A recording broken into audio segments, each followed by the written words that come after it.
नमस्कार, स्वागत है आपका दृश्य न्यूज में। मैं आपके साथ संदीप पोयवाल। दोस्तों, जैसे कि आप जानते हैं कि हम समय समय पे आपकी मुलाकात करवाते रहते हैं। आज भी हम आपकी मुलाकात करवाने जा रहे हैं एडवोकेट संजीव वर्मा जी से।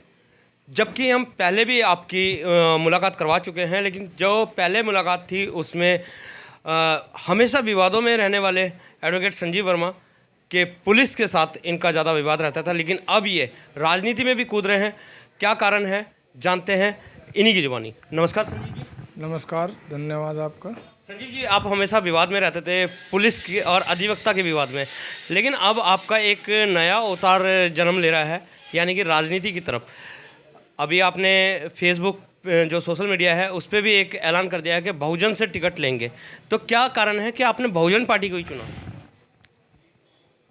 पार्टी बहुजन से मैं काफ़ी जुड़ा हुआ हूँ, और पार्टी के लोगों से भी और पार्टी के कार्यकर्ताओं से भी। मेन कारण तो ये होता। दूसरी बात यह है कि अन्य पार्टियों में इतनी लंबी लाइन है और एक क्षेत्र राज्य है उनका, कि जिसे वे चाहेंगे उसी को टिकट मिलेगा। वहाँ पर किसी सामान्य व्यक्ति की कोई वैल्यू नहीं है।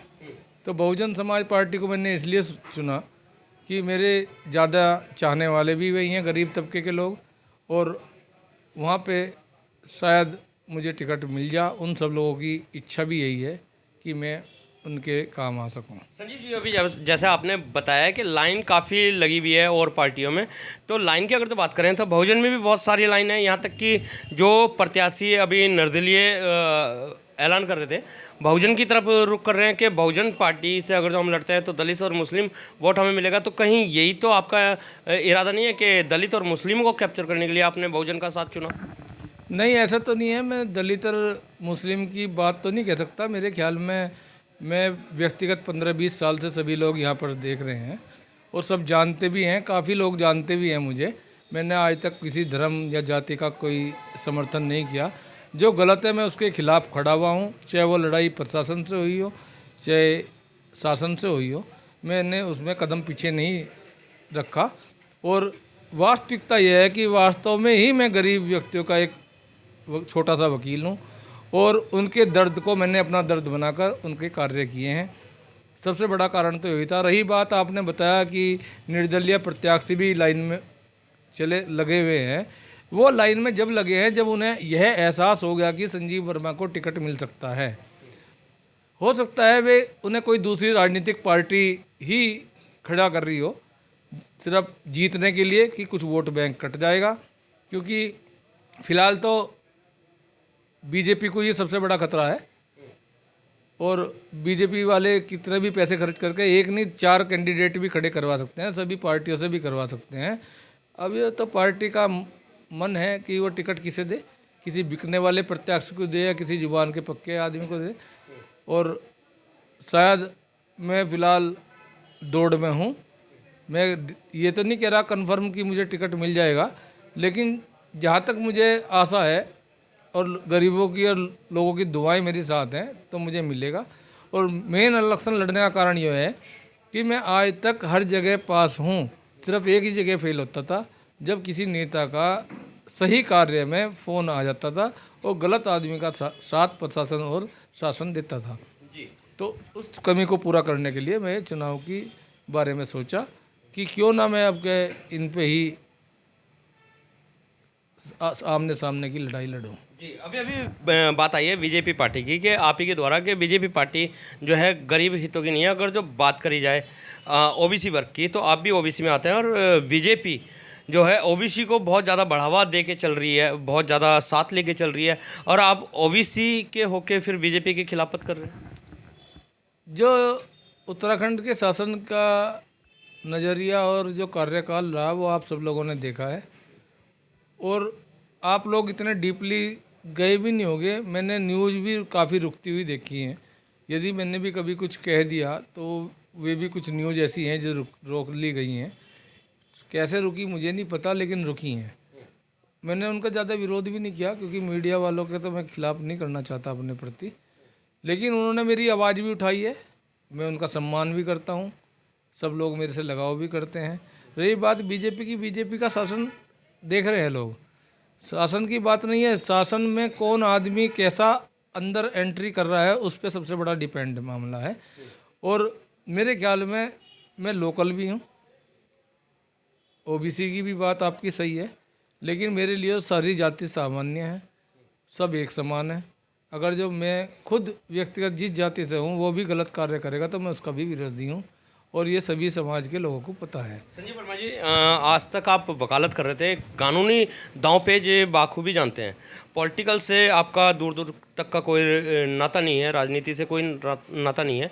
आपने मेयर के चुनाव को और विधायक के चुनाव को छोड़ के एकदम से लोकसभा के चुनाव के समुद्र में, एक तरह से समुद्री कहा जाए कि पूरे जिले का इलेक्शन है, आपने शहर के इलेक्शन को छोड़ के जिले का इलेक्शन में कूदने का निर्णय लिया। तो क्या सोच के लिया? क्या आप उसे तैर के पार कर पाएंगे या वहीं बीच में अटक जाएंगे? नहीं, मैंने शहर के इलेक्शन को तो इसलिए छोड़ा क्योंकि मेरे बस की ना खाना था, ना मैं खाने के इच्छुक था, ना खाने देता। और जो शहर का इलेक्शन था मेयर का, उसमें कम से कम 30-40 पार्षद रहेंगे।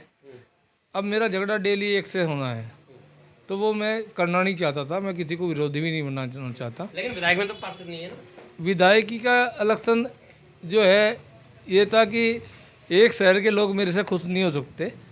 और रही बात यह है चुनाव की, मैं ऐसा भी नहीं करना चाहता था कि विधायकी का इलेक्शन लड़के कोई एमपी सिफारिश कर दे और मेरे कार्य रुक जा। तो मैंने सोचा क्यों ना सही पटल पे ही अपनी आवाज़ उठाई जा, आम जनता की आवाज़ उठाई जा, जहाँ से कोई ऊपर वाला कोई हो ही ना, जहाँ डिसीजन होता हो मैं उसी प्लेटफार्म पर जाने की कोशिश कर रहा हूँ। डायरेक्ट दिल्ली कूच का इरादा बना चुके हैं आप। बिल्कुल मूड पूरा है। यदि बसपा मुझे टिकट देती है तो मैं पूर्ण रूप से पूरी मेहनत के साथ मैदान में उतरूंगा। और कम से कम इस उत्तराखंड में जितने भी वकील हैं वे सभी मेरे सपोर्टर हैं, सब किसी न किसी से जुड़े हुए हैं। और वैसे भी व्यक्तिगत रूप से भी मुझे हरिद्वार जिला तो पूर्ण रूप से जानता ही है। और रही बात देहरादून तक की, क्योंकि 3 विधानसभा हैं, ऋषिकेश और धर्मपुर तथा डोईवाला, ऐसा नहीं है कि वहाँ भी मेरे काफ़ी चाहने वाले हैं।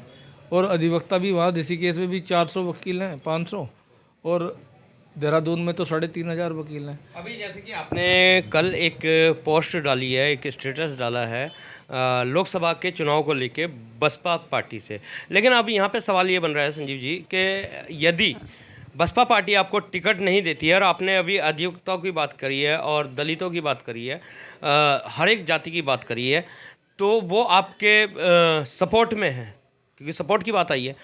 तो यदि आपको बसपा टिकट नहीं देती है तो सपोर्ट का क्या रहेगा? क्या उन लोगों को निराशा देखनी पड़ेगी? मेरे ख्याल में तो शायद जिन्हें मेरे से आशा है वे निराश ही होंगे। लेकिन मेरा पहले चुनाव का कोई मोड भी नहीं था। इत्तेफाक से एक पार्टी अधिवक्ताओं की बन गई है, नेशनल लेवल की। उस पार्टी ने सबसे पहले मेरे से संपर्क किया और मेरे से एक फार्म भरवाया। उन्होंने मेरे ऐड वैड भी बना दिए, लेकिन मैंने उसमें नो ऑब्जेक्शन नहीं दिया आज तक भी, क्योंकि मेरे से गरीब समाज जुड़ा हुआ था और उस समाज की इच्छा भी थी कि मैं चुनाव लड़ूं, तो मैंने इसीलिए बसपा को चुना।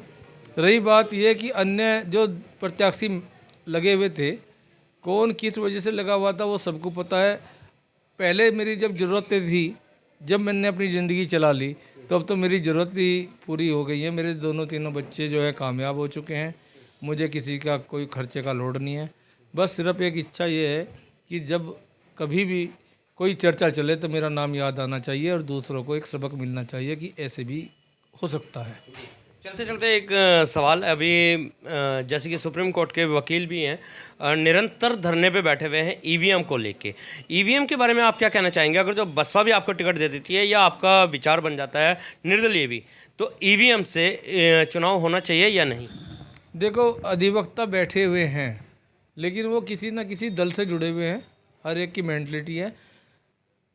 किसी आंदोलन को करने के लिए जब सब समाज जुड़ता है वो आंदोलन सफल होता है। यदि व्यक्तिगत हित के लिए या व्यक्तिगत किसी का विरोध करने के लिए कोई आंदोलन किया जाता है, व्यक्तिगत हित की बात हो रही है, क्योंकि ईवीएम में कहा जाता है कि भाजपा ही जीतती है, अन्य पार्टी रह जाती है या निर्दलीय हैं वो रह जाते हैं क्योंकि ईवीएम में घोटाले हैं। हो सकता है ईवीएम में घोटाले हों, लेकिन मैं ये भी नहीं कह सकता। पिछली बार राजस्थान से कांग्रेस निकल गई थी और भी कई इलेक्शन हुए, उनमें आप पार्टी जीती थी पंजाब में। तो कुछ भी संभव है। जब तक हम डीपली किसी चीज़ में नहीं गए तो आरोप तो लगाना गलत है। लेकिन जो आप कह इलेक्शन हुए उनमें आप पार्टी जीती थी पंजाब में। तो कुछ भी संभव है, जब तक हम डीपली किसी चीज़ में नहीं गए तो आरोप तो लगाना गलत है। लेकिन जो आप कह रहे हैं कि वो बैठे हुए हैं सुप्रीम कोर्ट के वकील, ये बात ठीक है कि बैठे हुए हैं, लेकिन वो सिर्फ कुछ पार्टी से जुड़े हुए लोग बैठे हैं, न कि एक पार्टी के लोग। अभी आप ही ने बताया कि सपोर्ट में अधिवक्ता सपोर्ट में है, अन्य समाज भी सपोर्ट में है। फिर से हमारा सवाल वही कि अगर जो आपको बसपा नहीं टिकट देती है तो उसमें आप निर्दलीय फाइट करेंगे या लोगों को निराशा ही देखनी पड़ेगी? देखो, मेरी एक आदत है, जो जुबान से कह देता हूँ मैं उसे करता हूँ। और आपको भी बताया कि मुझे एक अधिवक्ताओं की पार्टी बनी है, उसके ऐड भी मेरे पास हैं, मेरे मोबाइल में उन्होंने भेज रखे हैं। नहीं, सवाल वही है, निर्दलीय। मैं बता रहा हूँ तो नहीं, निर्दलीय कहाँ रह गया जब उनकी पार्टी रजिस्टर्ड है। यानी कि आप उससे लेकिन मैं जो हूँ बसपा से लड़ने का इच्छुक हूँ, और मैं नहीं चाहता कि मैं दल बदलू बनूँ। जब एक बार किसी चीज़ के साथ कदम रख दूंगा तो मैं जब तक आपकी लोकप्रियता को देख के कांग्रेस आ जाती है या समाजवादी पार्टी आ जाती है या एबीपी आ जाती है, ये आम आदमी पार्टी, तो उस कंडीशन में क्या रहेगा? आप फिर भी बसपा से अड़ेंगे या इन पार्टियों से भी लड़ सकते हैं? अगर जो ऐसा हुआ तो सबको पता है, मैं जो एक बार कह देता हूँ मैं आखिरी दम तक उसे ही निभाता हूँ। अगर जो कोई आएगा भी तो मेरा जवाब उसे ना का होगा, और चाहे वो किसी भी लालच को दे, मुझे कोई खरीद नहीं सकता। ये मेरे बारे में एक कहावत है।